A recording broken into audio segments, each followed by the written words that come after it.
Verily I say, this is the day in which mankind can behold the face and hear the voice of the Promised One. The call of God hath been raised, and the light of his countenance hath been lifted up upon men. It behooveth every man to blot out the trace of every idle word from the tablet of his heart, and to gaze with an open and unbiased mind on the signs of his revelation, the proofs of his mission, and the tokens of his glory. Suffer me not, O my Lord, to be deprived of the knowledge of thee in thy days, and to divest me not of the robe of thy guidance. Give me to drink of the river that is life indeed, whose waters have streamed forth from the paradise Ridván, in which the throne of thy name, the All-Merciful, was established, that mine eyes may be opened, and my face be illumined, and my heart be assured, and my soul be enlightened, and my steps be made firm.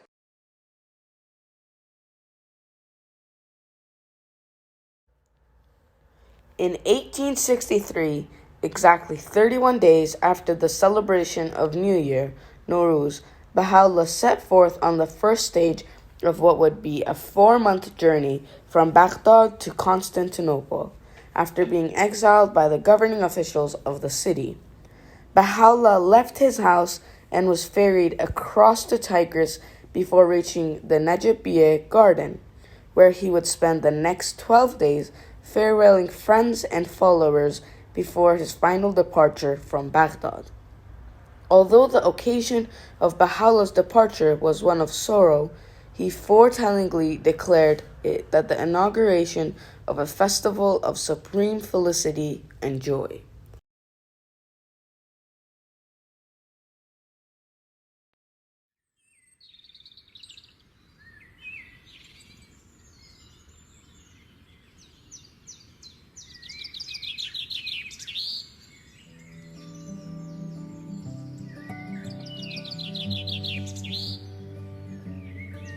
The garden bloomed with colorful flowers and lush green trees.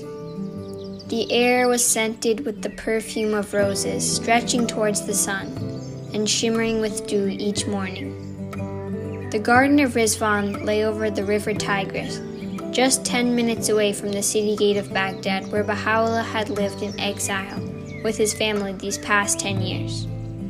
As he boarded a small boat with his sons, Abdul Baha and Mirza Mehdi, and his secretary, people on the banks of the river crowded to see him. Baha'u'llah wore a taj, a beautiful tall felt hat, and disappeared in the boat destined for the Garden of Paradise. The river was wide, deep, and blue. The sun was hot as they traveled, but the air was cool as it came over the water. As they arrived in the garden, they were welcomed with fresh air and peace. Baha'u'llah knew that in this garden he would make a special announcement.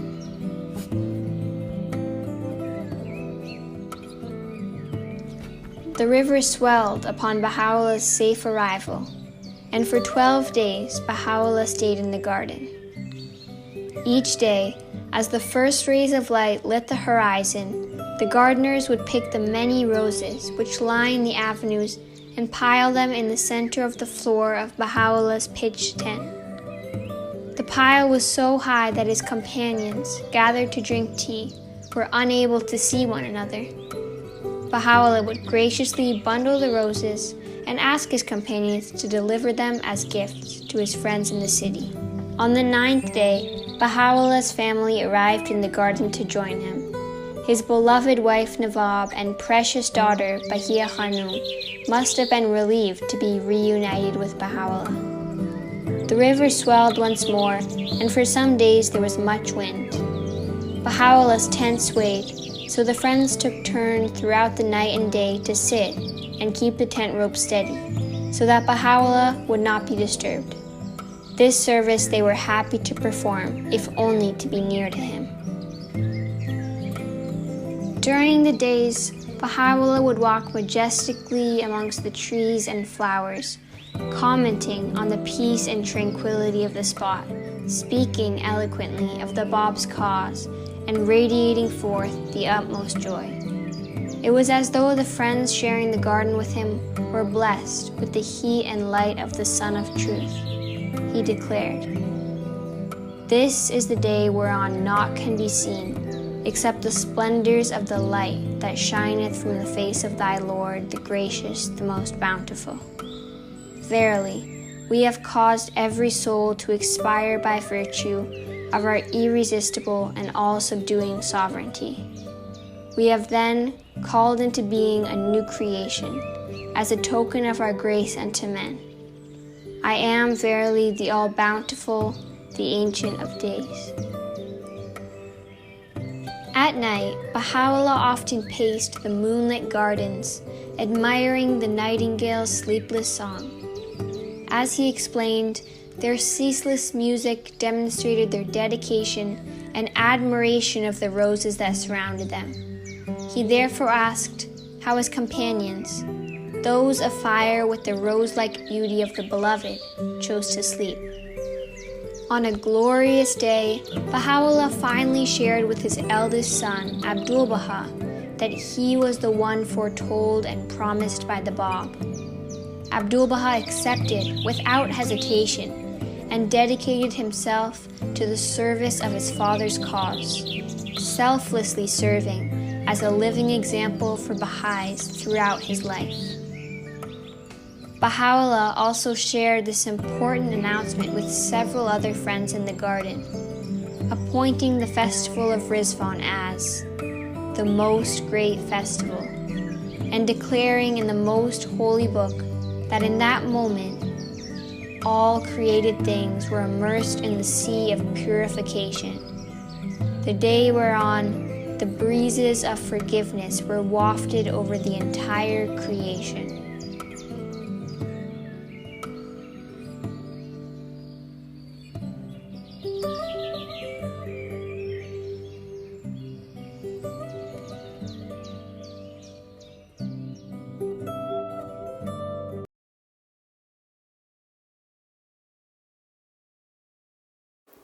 Say, the most great festival is indeed the King of festivals.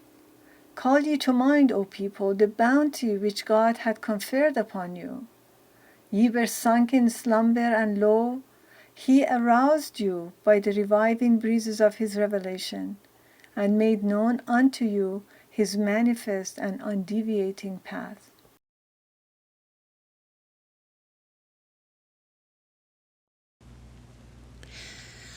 He is God.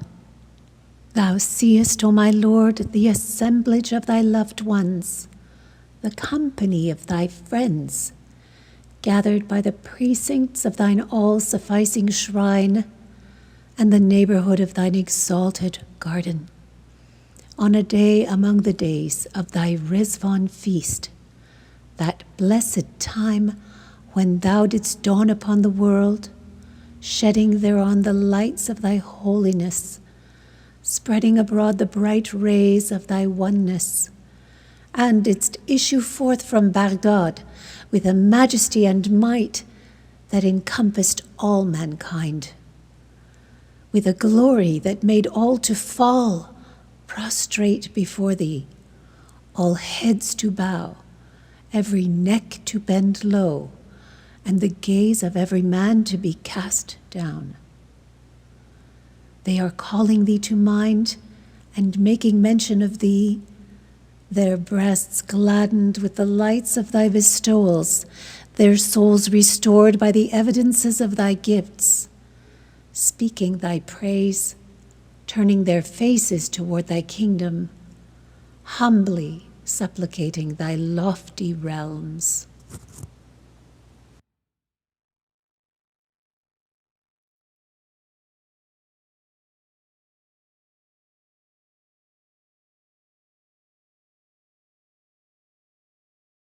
The festival of Ridván is come, and the splendor of the light of God is shining from the invisible horizon of his mercy. The overflowing grace of the Lord of oneness is pouring down copiously from the unseen world, and the glad tidings of the kingdom are coming in from all countries. The resplendent morn that betokens the advancement of the cause of God and heralds the exaltation of his word is dawning in every region. Praise be to God, that the fame of the ancient beauty, may my life be offered up for his loved ones, has been noised abroad in the world, and the glory of his cause is spread far and wide throughout the East and the West. These joyous developments will indeed gladden the hearts of his loved ones.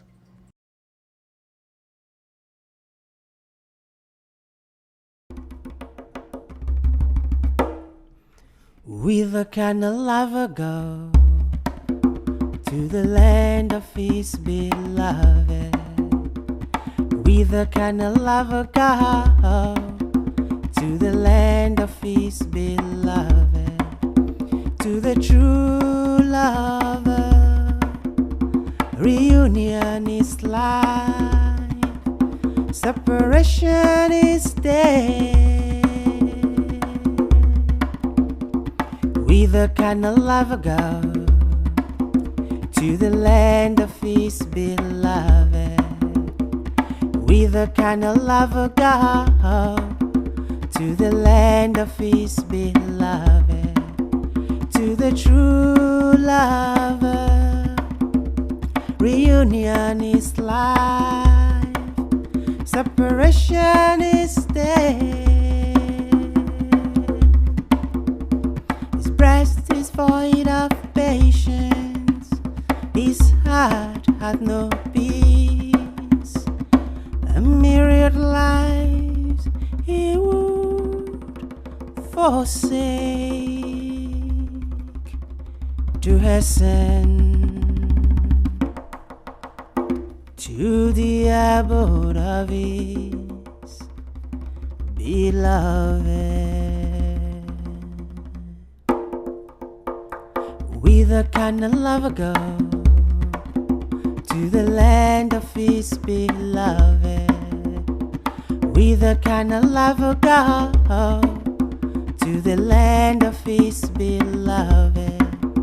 To the true lover, reunion is life, separation is death. With a candelabra go to the land of his beloved. With a candelabra go to the land of his beloved. To the true lover, reunion is life, separation is death. His breast is void of patience, his heart hath no peace. A myriad lives he would forsake to hasten to the abode of his beloved.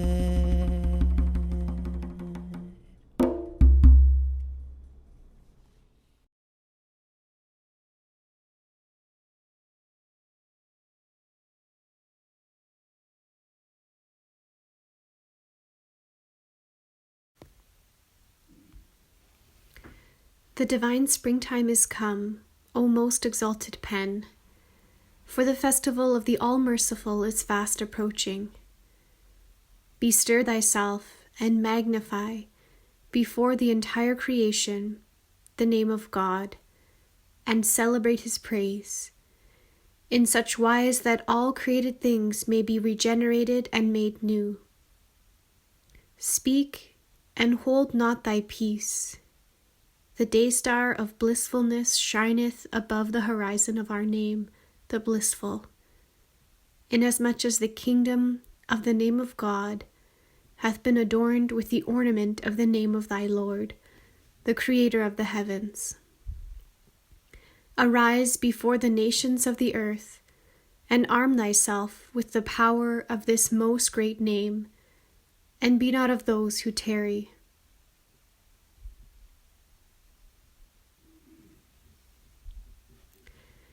This is the day whereon naught can be seen except the splendors of the light that shineth from the face of thy Lord, the gracious, the most bountiful. Verily, we have caused every soul to expire by virtue of our irresistible and all-subduing sovereignty. We have then called into being a new creation, as a token of our grace unto men. I am verily the all-bountiful, the Ancient of Days.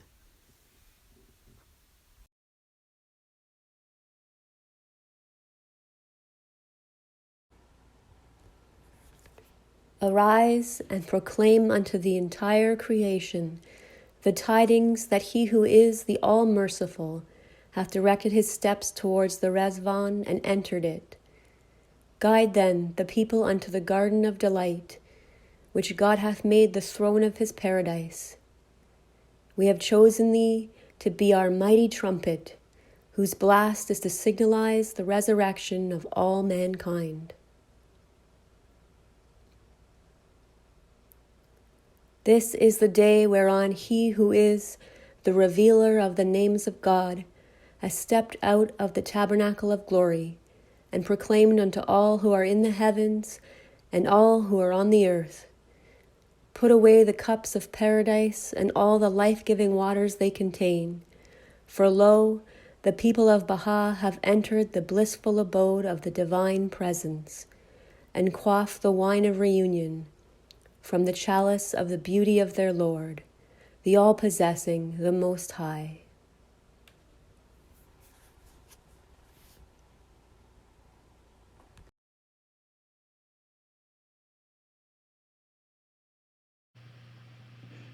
Rejoice with exceeding gladness, O people of Bahá'í, as ye call to remembrance the day of supreme felicity, the day whereon the tongue of the Ancient of Days hath spoken, as he departed from his house, proceeding to the spot from which he shed upon the whole of creation the splendors of his name, the All-Merciful. God is our witness. Were we to reveal the hidden secrets of that day, all they that dwell on earth and in the heavens would swoon away and die, except such as will be preserved by God, the Almighty, the All-Knowing, the All-Wise. Such is the inebriating effect of the words of God upon him who is the revealer of his undoubted proofs, that his pen can move no longer. With these words he concludeth his tablet. No God is there but me, the most exalted, the most powerful, the most excellent, the all-knowing.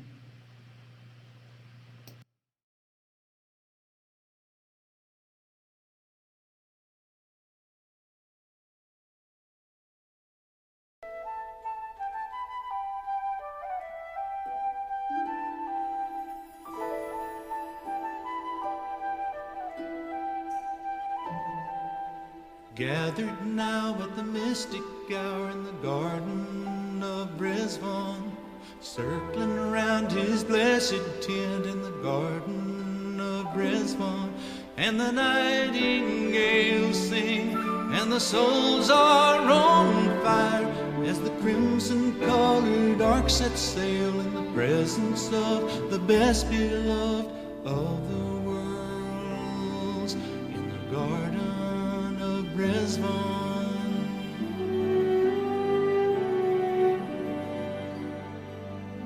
The fragrance of the rose is strong in the garden of Ridván.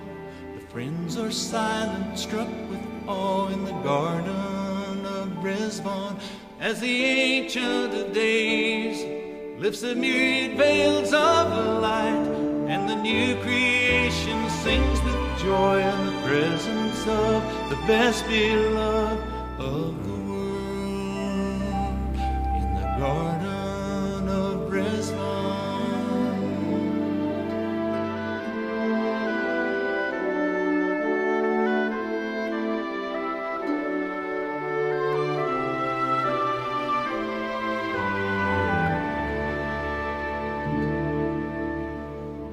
Lord of names ascends his throne in the 12 days of Ridván. Approach him now and walk your fill in the garden of Ridván. Everlasting life from the hands of his grace, bestowed upon all humankind in the presence of the best beloved of the world, in the garden of Ridván.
Verily I say, this is the day in which mankind can behold the face and hear the voice of the promised one.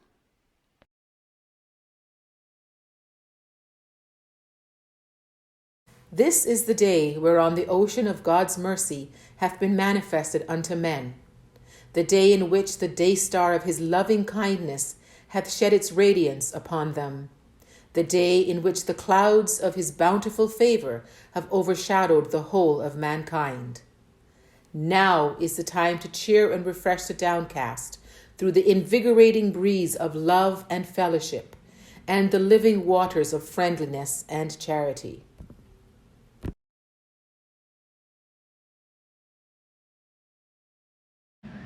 This is the day in which God's most excellent favors have been poured out upon men, the day in which his most mighty grace has been infused into all created things.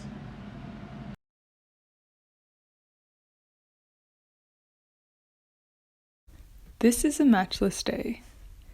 Matchless must likewise be the tongue that celebrateth the praise of the desire of all nations, and matchless the deed that aspireth to be acceptable in his sight.